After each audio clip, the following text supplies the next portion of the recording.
Well, come on, come on. We'll get started here momentarily.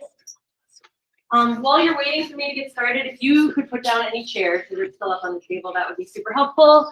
Also, your plates are tired, and so if you want, you can find your plate. It's either on the wedging table or it's on that little cart over there. You will potentially have the opportunity to glaze today. Hi, people at home. Good morning. All right.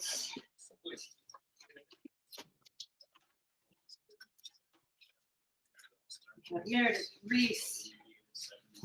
No rain today.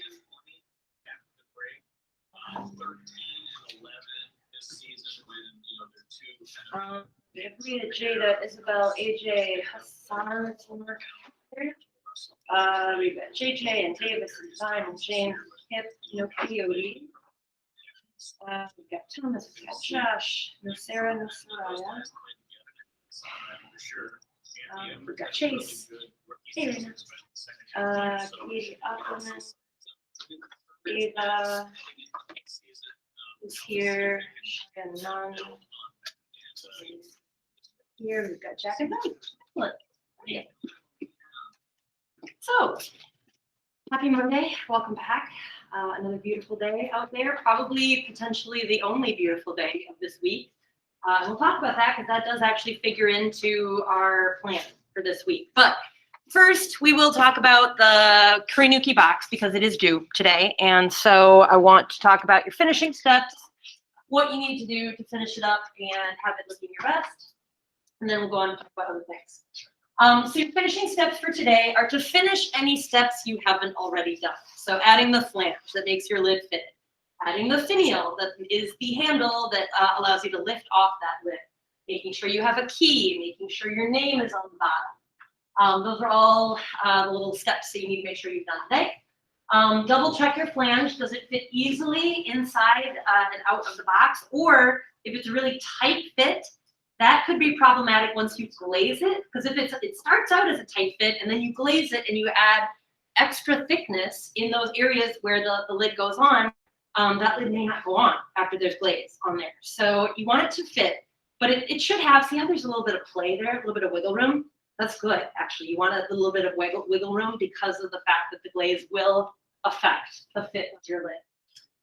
And if it does need to be shaped a little bit, you can use a ribbon tool to do that. Make sure you smooth all the surfaces. Not over smoothing, obviously. If you over smooth it, you're going to reveal some of the grog that comes out of it. And so I actually smooth the inside with the sponge and I see the grog coming out. It feels sandy. On the inside, it's not so much of a big deal. It's more of a big deal on the outside. So we're going to sand just enough to take down the sharp spots, but not so much that it reveals that grog. And you can use a wet paintbrush, a sponge, any technique you want to be able to smooth things. Make sure your name or initials are on the bottom of the box, and our number, please, because I have 2 ceramics B classes, and it's really helpful to know whose pieces are whose. So make sure you put a 1 on the bottom. And then you're going to record your 360-degree video, write your artist statement, and yeah, it says in-person students give time practice on the wheel. Probably more likely what you're going to be doing today is glazing your plates, and we'll talk about that in a moment. So this is an old PowerPoint, and I didn't change that final slide yet. So this is what I'm grading you on. So these are still, some of these things are things you can still change to be able to improve your grade. So first, the outside of the form is interesting and thoughtfully made with obvious effort. That comes from the day that we paddled the clay, and it might not look like you put obvious, I mean, you might not think you put obvious effort into it. But you did. Like you kind of went with your gut that day. You were paddling the clay and you stopped when you thought you were done. That's your effort. That's what I wanted you to put into it. Next, the lid is cut off at the right stage and is reasonably level. The walls of the linen box are carved to be consistent in thickness. I can't pick your piece up and actually feel how consistent your walls are.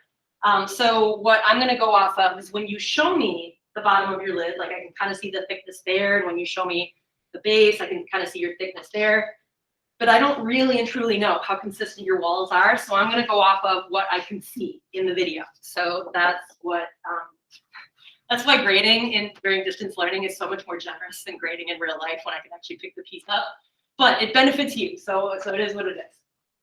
The lid has a flange that makes the lid fitted and was scored, slipped, and melded. The lid also has a key to help identify which way it goes on the box. So this said that the lid has to have a flange. It's okay if the bottom is the part that has the flange. I told you to put the flange on whatever was your smaller side. So in the case of mine, actually, the flange is on the bottom. So that would still give you full points. The lid has a handle that is creative, sculptural, and has been scored and slipped. Melding is optional. The bottom of the box has been carved if necessary. That means if the bottom of your box was really thick, you would maybe like hollow up from the bottom to create a foot. But it wasn't necessarily mandatory, because if you carved enough from the middle, you wouldn't need to carve up the bottom. But you do need your initials and hour number on it. The entire form has a sense of unity and balance. Everything relates. Everything works together. It's symmetrical. It's asymmetrical. Either one is okay. The entire form is neatly smooth and refined, including cutouts if you're doing a candle holder or an incense holder. And then some people are still recording terrible videos. So I just want to reiterate, when you record your video, it should be in good lighting, which isn't an issue here. People at home, sometimes videos are recorded in dark basements, and then it's really hard to see your work. Make sure your camera is horizontal. Make sure your camera is stationary. I really don't want to see any of this camera zooming around your project, all right? That's the way to make me want to give you a bad grade, because I get a headache when I grade that kind of video. Also, the way to get a bad grade is to record a video that's 10 seconds long. I still have some people recording these itty bitty short little videos, and I think it's because they feel awkward, like recording their video, their project. You need to get beyond that, because I can't give you a good grade if I can't see your project for a long enough period of time. The way I grade is I'm watching your video, and then I'm typing like my response to what I see. Like, I don't know if you guys know this, I type responses in the videos that you submit. And then I'm watching, and then I'm typing, and then I'm watching, and then I'm typing. So I need enough time to really digest what I'm seeing in your video so that I can type about it. So that's why I want your videos to be at least 30 seconds long. And so here's what your video really should look like today. So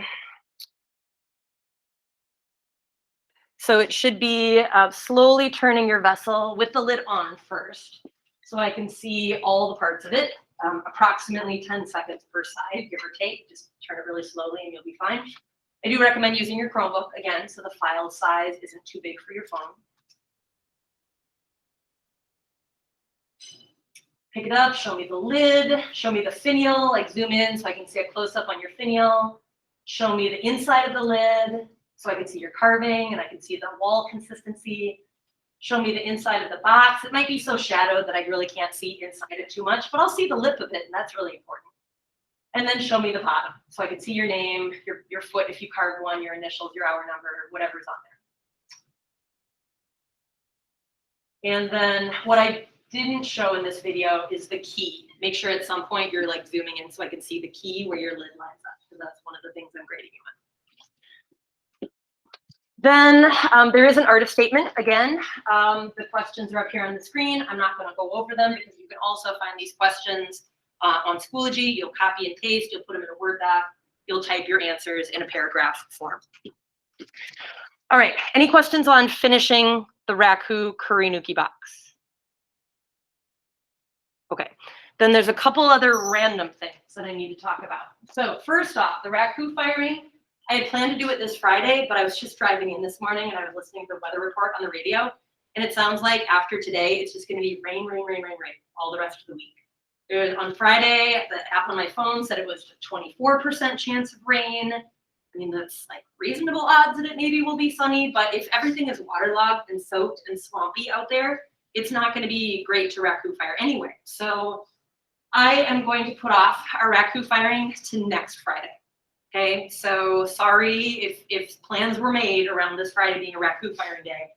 And it is an optional thing still. It's not something you have to do, but it's a really once in a lifetime experience. No other schools in this area that I know of do this. So I would hope you would want to be part of it. next Friday instead of this Friday. And I'll remind you next week, and there'll be a sign up next week, so you can sign up for a shift. It's going to be probably from 10 in the morning till about maybe 3 or 4 in the afternoon, and you would not have to stay for that entire time. You would sign up for a 2-hour shift, whatever shift works best for you. We'll take about 10 people per shift, so it's not too many people.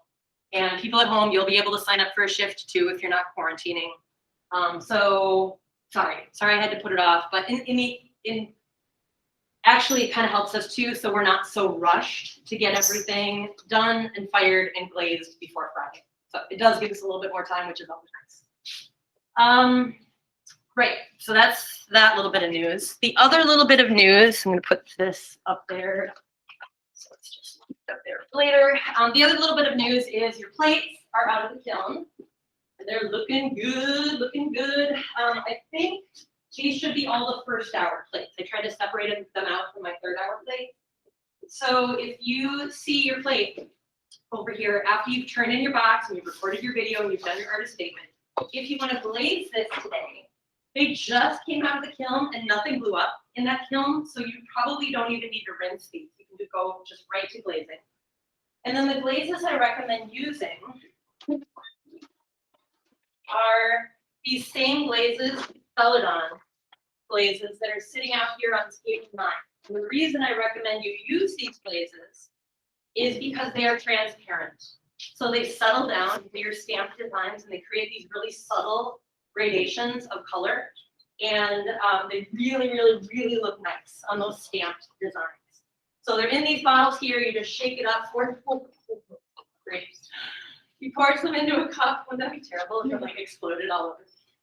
You pour some in a cup. You can use more than one color. I would recommend, unless you're being really dainty with it, just use a big paintbrush and paint on 3 fat layers, 3 thick layers, so you have your full true color and shine and food safeness. The bottom side, you can paint the bottom as well. You would just have to wipe off this ring so there's no glaze on that bottom. And then it goes over on that cart. So I hope, I would assume that after today, I'll have enough pieces to fill the kiln and there will be a glaze firing tonight. That would be my guess. So I would definitely encourage you to do that if you have a plate over there that you chose to fire. People who are at home, I apologize. I know you couldn't see that.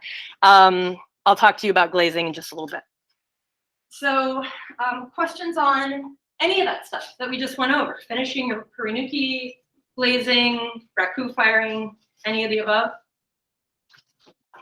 I do want to remind you that if you're planning to fire your raku piece, I would ask if you consider donating $1 to cover not only the clay and the glaze, but also I have to buy the propane to fire the raku kiln, so there's extra cost involved in this particular project. So if you're able to donate $1 if you want to fire it, that would be super duper helpful. That green cart over there, that's where you can put your pieces that if you want them to be fired. If you don't want to fire your raku piece, and that's kind of crazy, you should totally fire your raku piece, once in a lifetime opportunity. But if you really, really, really don't want to fire it, it can be recycled in the same bag right here where we were recycling the little bits of raku last week. And just so you know, if you can't make it on Friday, the day we raku fire, your piece can still get fired. Like we will make sure that it gets fired for you. So don't like recycle your project because you can't be here, because we'll make sure that it gets fired if you want it to be. Okay, I'm gonna let you guys who are here in person get to work, finishing, recording, writing. People who are at home, stay on the line. Yeah, right. I didn't start my project. Stop.